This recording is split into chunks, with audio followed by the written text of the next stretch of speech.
Bonjour. Tout d'abord, je dois vous dire combien je regrette de ne pouvoir honorer l'engagement que j'avais pris d'être avec vous aujourd'hui. Malheureusement, l'agenda politique étant ce qu'il est, je suis retenue et ne peux pas participer à cette manifestation. J'ai néanmoins tenu à, si ce n'est vous parler aussi longtemps que ce que très gentiment les organisateurs avaient prévu, c'est-à-dire 3/4 d'heure, mais essayer dans une dizaine de minutes de vous dire l'essentiel de ce que je souhaitais vous dire. Le sujet que vous avez choisi est naturellement un sujet central. Celui de la transition, le mot est aujourd'hui sur toutes les bouches, il est à la mode, mais qu'est-ce que ça signifie réellement? Il y a une quinzaine d'années, nous étions bien peu nombreux à parler du mariage de l'économie et de l'écologie. J'avais publié, ou tout au moins assumé la direction de la publication d'un ouvrage en 2004-2005 qui s'appelait Écoresp pour économie responsable et qui avait été suivi d'un deuxième volume quelques années plus tard, Écoresp 2 ou le New Deal écologique. C'était avant que le président Sarkozy n'en prenne cette formule. Il s'agissait en réalité de regarder tous les secteurs de l'activité économique et de voir toutes les mesures qu'il faudrait prendre pour rentrer dans un nouveau monde. Aujourd'hui, tout ceci est en train de devenir réalité, c'est-à-dire que nous sommes effectivement dans une mutation extrêmement profonde de l'économie dans son ensemble. Cette transition, elle ne concerne pas seulement ce que l'on appelle habituellement l'économie verte, c'est-à-dire le monde des déchets, de l'eau, de l'énergie globalement. Elle concerne en réalité tous les secteurs. Elle concerne tous les secteurs parce qu'il n'y a pas un secteur économique qui aujourd'hui n'est pas mis en mutation, en transformation profonde, à cause de la prise en compte des questions écologiques qui deviennent en fait des questions économiques. Et en réalité, il devient de plus en plus difficile de faire la part des choses entre l'un et l'autre lorsque l'on regarde ce qu'est la nouvelle économie. Lorsque, ayant remis il y a 1 an et demi un rapport à Ségolène Royal sur l'économie du Nouveau Monde, nous avons à quelques-uns créé le mouvement des entreprises de la nouvelle économie. Je n'imaginais pas le nombre de secteurs qui en réalité seraient concernés, et ils le sont tous. Alors cette transition économique, elle concerne bien entendu la manière de produire.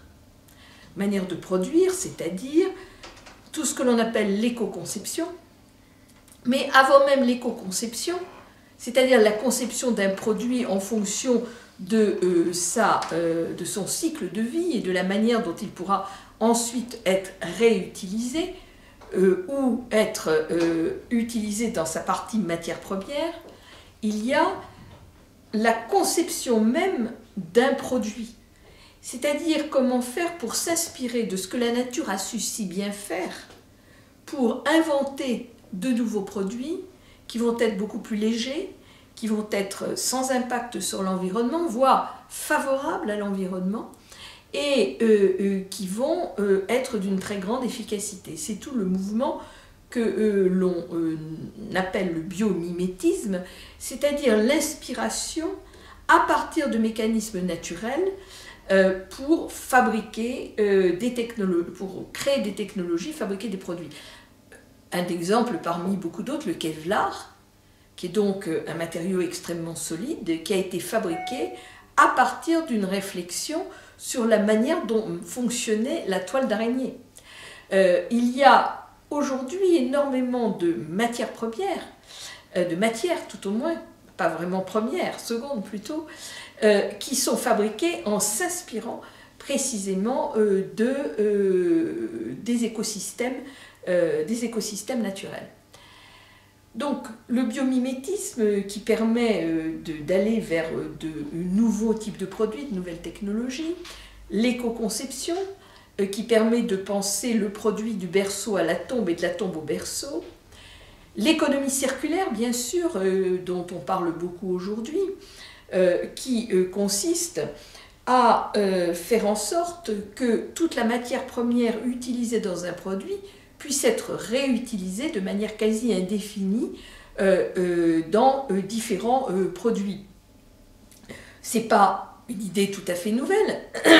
Je voudrais citer par exemple le cas de l'entreprise Ferrari, qui déjà depuis une quinzaine d'années maintenant a eu l'idée, à partir de son métier premier, qui était la fabrication de toiles de tente et de toiles pour les camions, de réutiliser ces toiles pour faire des échafaudages, puis de décorer ces échafaudages pour pouvoir réutiliser les toiles d'échafaudage pour en faire des produits de maroquinerie, puis utiliser les chutes de toiles venues d'un peu partout pour en faire un nouveau matériau qui est le Textiloop, qui permet de fabriquer du matériel de jardin. Voilà, c'est une manière extrêmement intelligente, ingénieuse et économe de penser l'économie, parce que tout simplement, vous pouvez, à partir de là, avoir une matière première qui n'a pas besoin d'être renouvelée, et vous pouvez bien entendu réduire de manière très considérable vos consommations énergétiques et vos consommations d'eau. De nombreuses entreprises se sont lancées dans cette logique. Je pense par exemple aux moquettes qui, depuis maintenant de nombreuses années, ont adopté, le nom de l'entreprise m'échappe à la seconde, ont adopté ce type de logique. Et puis, vous avez bien entendu la révolution énergétique. Nous n'en sommes aujourd'hui qu'au début, mais nous sommes dans une phase d'accélération considérable. Je laisserai de côté, je ne veux pas faire de polémique aujourd'hui, la question française, qui est une orientation, je dirais, unique au monde, et qui devient de plus en plus antidéluvienne, pour regarder ce qui se passe dans le reste du monde et de voir comment les énergies renouvelables, et en particulier le solaire, est en train de gagner progressivement le monde entier, avec des baisses de coûts gigantesques de l'ordre de 80% en 5 ans, qui devraient se renouveler dans les 5 ans qui viennent, ce qui fait qu'on a aujourd'hui une énergie photovoltaïque qui devient quasiment concurrentielle sans avoir besoin de subventions de l'État. C'est à peu près la même chose pour l'éolien, bien entendu terrestre, et même maintenant l'éolien offshore, puisque récemment un appel d'offres en Allemagne a été lancé qui n'a pas eu besoin de subventions publiques pour atteindre le seuil de rentabilité. Donc on est dans une révolution énergétique fondée à la fois sur l'efficacité et la sobriété énergétique, c'est-à-dire consommer beaucoup moins d'énergie pour arriver à un degré de confort à peu près équivalent, et en même temps consommer des énergies qui soient des énergies renouvelables et non pas des énergies fossiles ni de l'énergie nucléaire. Tout cela crée bien entendu de nouvelles activités et, jointe à la révolution numérique, dessine un paysage économique totalement différent. Paysage économique totalement différent puisque par rapport à la question du changement climatique, nous n'avons aucun choix, si ce n'est celui d'accélérer le plus possible dans la transition énergétique pour abandonner le plus rapidement possible le fossile et le fissile, et ce qui veut dire effectivement le volet électrique dont j'ai parlé tout à l'heure, mais également le volet chaleur, et c'est toute la question de l'habitat, et le volet transport, qui nous conduit à une conception des villes totalement différente, que l'on appelle les smart cities, et que Jérémy Rifkin a parfaitement décrit dans la troisième révolution industrielle. C'est un modèle que les villes allemandes développent déjà depuis un certain nombre d'années, rejointes maintenant par un certain nombre de très grandes villes du monde. Et il est intéressant de voir qu'au niveau planétaire, des alliances se sont constituées. Je pense au C40, qui est présidé aujourd'hui par Anne Hidalgo. Je pense au niveau des régions au R20. On voit des grandes entités de collectivités territoriales qui s'organisent pour devenir des championnes du renouvelable et de l'efficacité énergétique dans une conception de smart city et de villes durables. C'est donc une transformation complète non seulement de l'économie, mais de la vie tout court, ce qui conduit bien sûr à s'interroger sur le type de gouvernance qui va avec cette révolution économique. Et peut-être avant de s'interroger sur le type de gouvernance, dire un mot de la question de la formation. Tout ceci n'est possible qu'avec une transformation majeure de nos méthodes de formation. La formation tout au long de la vie est devenue un impératif et le passage de l'économie de l'ancien monde à l'économie du nouveau monde implique bien évidemment un effort de formation majeur pour que les salariés et acteurs de l'ancien monde puissent devenir des salariés et des acteurs du nouveau monde. On dit souvent que 40% des métiers dans 10 ans ne sont pas connus aujourd'hui.